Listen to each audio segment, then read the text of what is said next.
Hello, and welcome back to Coin Lady channel.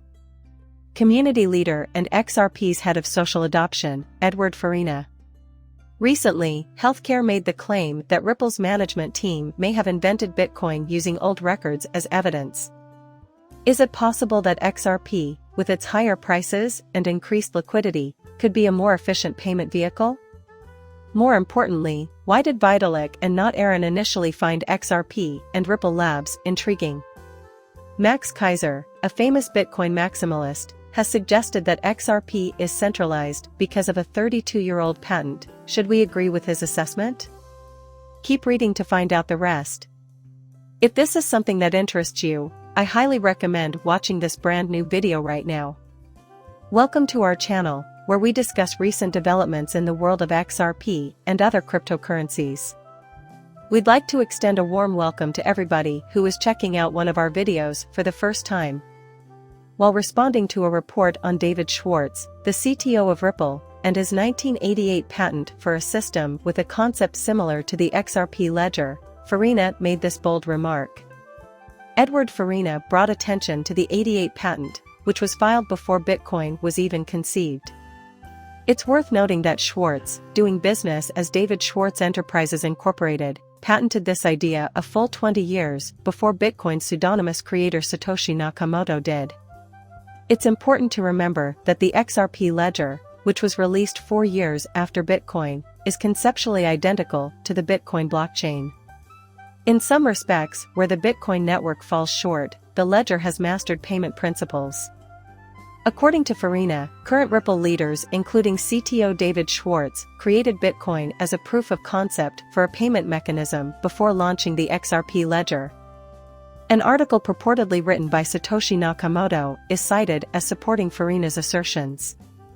It's intriguing that 2 books attributed to Nakamoto have suddenly appeared on Amazon in 2019. Wave and Ripple Design Book is the name of one of these books. It is unclear whether these books come from the Bitcoin developer Nakamoto, given the multitude of persons claiming to be him, but the logic presented by Farina's builds on the purpose of Ripple in this book. Even if Farina didn't mention it.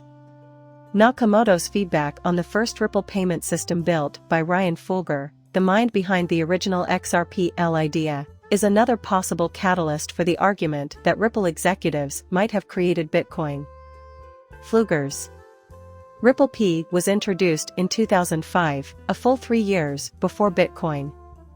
Recently, David Schwartz verified that Nakamoto did discuss Ripple Pay, and undisclosed information shows that the Bitcoin founder was a fan of the idea.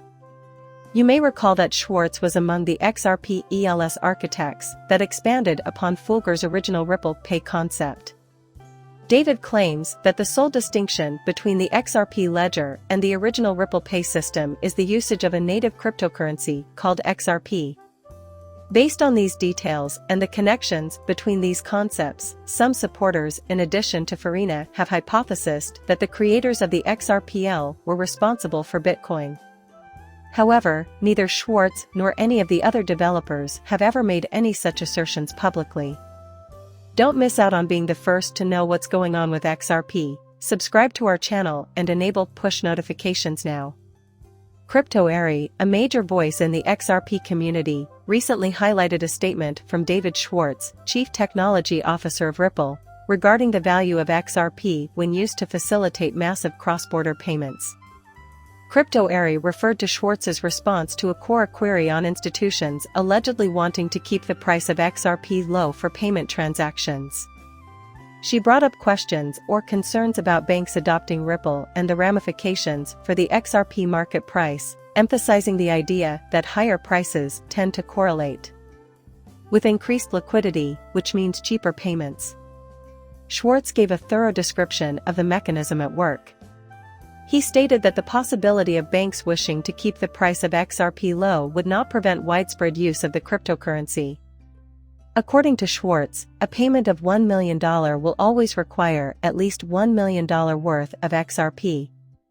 He argued that higher prices were associated with greater liquidity, which in turn led to cheaper transactions, countering the conventional wisdom that lower prices would be preferable. The CTO of Ripple used Bitcoin as an example to make his point. He emphasized the significance of exchanging $1 million in Bitcoins for the intermediate money. When the price is modest, say $100, a transaction might cause a large swing in the market. To acquire enough Bitcoin to pay for the house, you would have to pay a premium because to the limited availability of exchange services for net Siri Bitcoin and the local currency of the recipient. The recipient's attempts to convert Bitcoins into local money drove the exchange rate much lower. According to Schwartz, this would make using Bitcoin for transactions of significant value impractical. But in cases when Bitcoin prices have risen above $26,000, Schwartz pointed out that huge transactions are now possible without major market disruptions. Schwartz explains that this is possible because a lower percentage of the entire asset is needed to transact at a greater price. Schwartz thinks the same concept applies to XRP, and that if the digital currency were priced higher, it would be a more efficient tool for processing payments of big value because fewer XRP would be needed to do the transaction. After some members of the XRP community speculated that Ethereum's co-founder, Vitalik Buterin, was obsessed with the blockchain payment company in 2019, Stephen Neary, an early Ethereum advisor, dispelled those rumors by revealing that, in mid-2013, Buterin applied to be an intern at Ripple Labs. But Aaron was not allowed to join Ripple because his visa was denied by the American government. It got more intriguing earlier this year when former Ripple director Matt Hamilton made the claim that Aaron used to sleep on the couch of business CTO David Schwartz when he was looking for an internship. The famous digital asset investor and member of the XRP community, Neary, recently questioned Aaron if he was sincere in his interest in Ripple Labs. He responded almost completely off topic, saying that he did not know the answer to the issue posed by buyers of digital assets. Almost dead on, although Aaron merely let him in on his failed Bitcoin construction attempt. Developers on the Bitcoin blockchain, however, shot down Buterin's plan to use smart contracts there. In particular, early Ethereum advisors Citi and Nearly Off Citi discussed Ripple, using it as an example of how a company in the blockchain business should function. I told him about Ripple, but only because I'd met the Ripple people and held him up as an example of how a company should be run in this space. Aaron later told the story of how he'd met two Ripple executives, including Chris Larsen, the company's co-founder, at a conference and how questions about XRP had been raised. The incident had been a binary off, or proof of concept, showing that only one person in Ripple was allowed to talk about the cryptocurrency. As a result of his recent honesty on Ethereum's ICO, Neary has risen to prominence in the XRP community. Some of Neary's claims concern alleged breaches of the terms of service for the Ethereum ICO, as previously reported. Neary has stated that counting the number of investors in the Ethereum ICO is difficult, leading to rumors that certain whales are hiding the size of their investments. Even Neary have weighed in on his accusation, which he thinks was contrived because of his Ethereum knowledge. After the news broke, John Deaton, a lawyer for Pro-XRP, began attempting to have Neary appear before a crypto law court to elaborate on the claims. Is XRP actually centralized? That is the question of the day. Don't miss out on being the first to know what's going on with XRP. Subscribe to our channel and enable push notifications now.